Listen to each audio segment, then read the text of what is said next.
Hello everyone, আজি teachers cake গিটা আপোনালোকক দেখাবলৈ লৈছো। প্ৰথমটো কেক হৈছে এয়া আৰু এইটো হৈছে চিলাপথাৰ ডন বক্সৰ আৰু নেক্সটটো হৈছে এয়া আৰু এইটো অৰ্ডাৰ দিছিলে গৰমৰা এখন স্কুলৰ পৰা আৰু কাস্টমাৰে কৈছিলে যে কিতাপ বহি তেনেকৈ দিবলৈ তো কাস্টমাৰ মতে বনাবলৈ চেষ্টা কৰিলো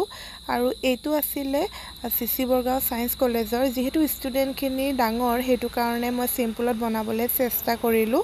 আৰু এইটো আছিলে মেংগো ফ্লেভাৰৰ আৰু এইটো অৰ্ডাৰ চিচি বৰগাঁও ফিলচফি ডিপাৰ্টমেণ্টৰ ফালৰ পৰা আৰু এইটো ফ্লেভাৰটো আছিলে ষ্ট্ৰবেৰী আৰু এইটো অৰ্ডাৰ দিছিলে শ্ৰীপানী হাই ছেকেণ্ডাৰী ফালৰ পৰা আৰু মাজতে দেখাবলৈ লৈছো আপোনালোকক বাৰ্থডে কেক কেইটামান তো এইটো অৰ্ডাৰ কৰিছিলে হাফ কেজি আছিলে কেকটো আৰু এইটো অৰ্ডাৰ কৰিছিলে চিলাপথাৰ ডান্স একাডেমি ফালৰ পৰা আৰু এইটো অৰ্ডাৰ কৰিছিলে গাই নদীৰ আৰু এইটোৰ হাফ কেজি আছিলে ষ্ট্ৰবেৰী ফ্লেভাৰৰ লগতে দুটা কেক অৰ্ডাৰ কৰিছিলে এটা হাফ কেজি আৰু এটা 1.5 কেজি আছিলে আৰু এইটো হৈছে চিচি বৰগাঁও এখন স্কুলৰ পৰা